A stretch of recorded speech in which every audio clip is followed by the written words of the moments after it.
Hello everyone, welcome to Sleepy Classes. और आज हम डिस्कस करेंगे Maneka Gandhi versus union of India का केस, जो कि 1978 का केस है। And it has laid down a special provision जिसने क्या किया, ब्रॉडन किया हमारे ambit of article 21 of the Constitution of India को। तो देखते हैं क्या था इस केस में। तो फैक्ट्स को जल्दी से डिस्कस कर लेते हैं कि Maneka Gandhi was issued a passport on 1 June of 1976 as per the Passports Act of 1967। तो एक साल के बाद around on 2 July 1977 she received a call from the regional passport office of New Delhi and was expected to surrender her passport. And the reason was कि एक public interest का reason थोड़ा normal सा उनको दे दिया गया, कोई पर्टिकुलर रीजन एज वेल कोई साइट नहीं किया गया था। So she was just given a kind of instruction that she has to surrender her passport. तो उनको सरेंडर अपना करना पड़ा पासपोर्ट। एज अ रिजल्ट क्या किया उन्होंने, under the ambit of article 21 उन्होंने फाइल किया एक केस या रिट पिटिशन उन्होंने फाइल की, जिसमें उन्होंने ये ले डाउन किया कि हर right to life and personal liberty under article 21 is being violated. तो इसमें क्या था कि पर्टिकुलरली उन्होंने एक जो रीसेंट जजमेंट हमारे सुप्रीम कोर्ट की आई थी, जो कि थी सतवंत सिंह सहानी वर्सेस रामरत्नम की जो जजमेंट थी, उसमें भी रिसेंटली ये ले डाउन किया था कि विदाउट गिविंग एनी रीजन अगर आप किसी पर्सन का पासपोर्ट कॉन्फिस्केट कर रहे हैं तो आप कह सकते हो कि आर्टिकल 21 के एम्बिट में आता है, that is right to life and personal liberty के एम्बिट में आता है, that is the right to travel abroad. तो ये हमारी रीसेंट जजमेंट आई थी of the Satwant Singh Sawhney versus Ramarathnam के केस में। But up to what extent हमारा जो पासपोर्ट एक्ट था 1967 का, वो डाइल्यूट कर सकता था इस आर्टिकल 21 के एम्बिट को, वो अभी क्लियरली स्ले डाउन नहीं किया गया था,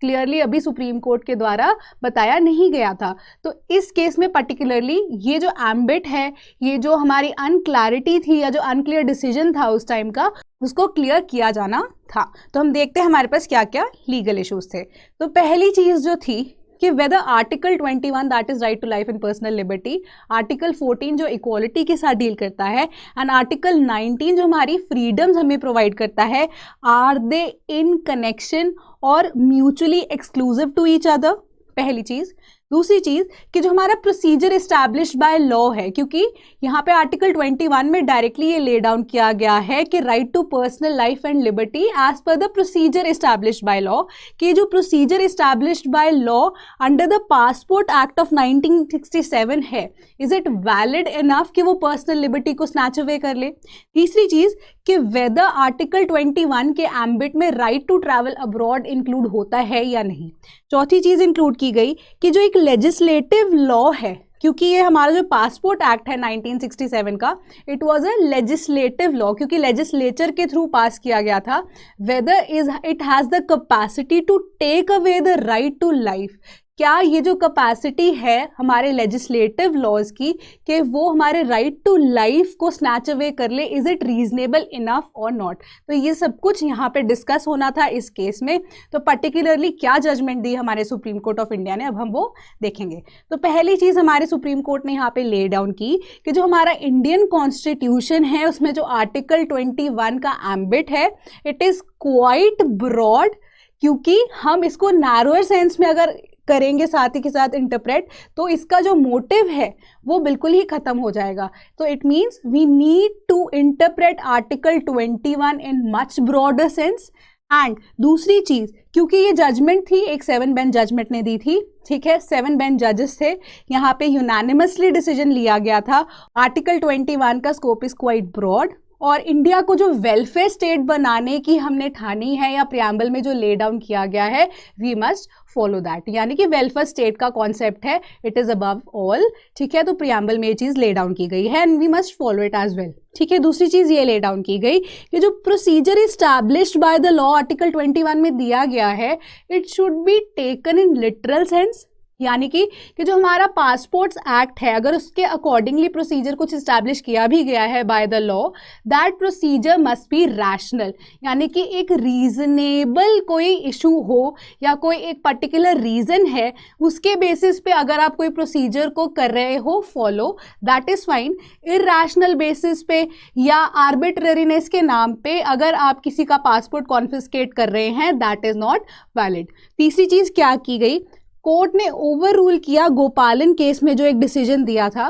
कि आर्टिकल 14, 19 एंड 21 के थ्रू अगर कोई लेजिस्लेटिव या कोई भी ऑर्डर पास हो रहा है, it has to pass through the ambit of article 14, 19 and 21 independently. और जो रीजनेबल टेस्ट दिए गए हैं फॉर दीज 3 आर्टिकल्स, कोई भी लॉ अगर पास हो रहा है इन टेस्ट के थ्रू पास होगा। तो पर्टिकुलरली हमने प्रोसीजर इस्टेब्लिश्ड बाय लॉ को यहाँ पे किया include for legislative actions as well, यानी कि अमेरिका से जो हमने कॉन्सेप्ट बोरो किया है, जो ड्यू प्रोसेस ऑफ लॉ बिल्कुल इंग्लिश कॉन्सेप्ट है, प्रोसीजर इस्टेब्लिश बाय लॉ हमने अमेरिका से जो बोरो किया है, हमने फाइनली उसको किया अडॉप्ट और कहा कि legislative as well as executive action के अगेंस्ट या ऑर्डर्स के अगेंस्ट हमें ये जो रीजनेबल टेस्ट हमने लिखे हैं आर्टिकल 21, 14 एंड 19 के, इनको इसके एम्बिट से पहले पास होके जाना पड़ेगा, तभी कोई भी जो आर्टिकल है, जो लॉ है, जो ऑर्डर है, that will be held valid. And साथ ही साथ क्या कहा गया कि जो राइट टू ट्रैवल अब्रॉड है, that is under the ambit of article 21 itself.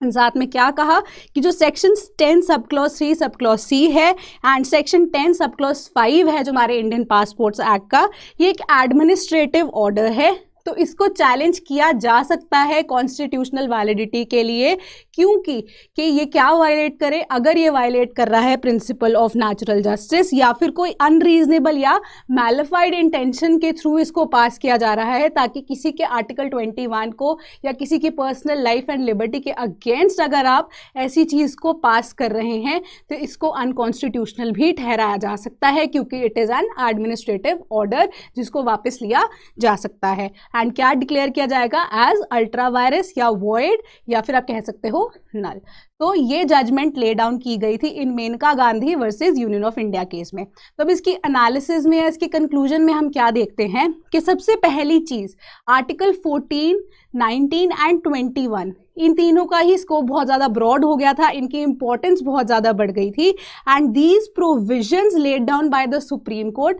इन्होंने ये बात बताई कि ये तीनों आर्टिकल्स जो हैं these are inseparable from each other. दूसरी चीज़ कि कोई भी प्रोसीजर अगर ले डाउन होता है इन द लॉ फर्दर या कोई भी लॉ ऐसे पास हो रहा है, तो जो रिक्वायरमेंट्स या जो टेस्ट ले डाउन किए गए हैं उनके द्वारा इसको या कोई भी लॉ को, कोई भी ऑर्डर को पास होकर जाना पड़ेगा, तभी के तभी, otherwise it will be declared unconstitutional. तीसरी चीज, इस जजमेंट ने ये कहा कि पर्टिकुलरली हम एग्जीक्यूटिव ऑर्डर ही नहीं, वेराज लेजिस्लेटिव ऑर्डर्स या लेजिस्लेटिव एक्शंस के अगेंस्ट भी एक्शन ले सकते हैं। तो यानी कि हमने अमेरिकन कॉन्सेप्ट को यहाँ पे फुली अडॉप्ट कर लिया, यानी कि प्रोसीजर इस्टेब्लिश बाय लॉ को हमने यहाँ पे अडॉप्ट किया। एंड साथ ही साथ आर्टिकल 21 का जो एम्बिट था उसको हमने और भी ज़्यादा ब्रॉड कर दिया, और उसमें और क्या क्या इंक्लूड हुआ, right to clean air, right to freedom from noise pollution, standard of education, speedy trial, fair trial, right to livelihood,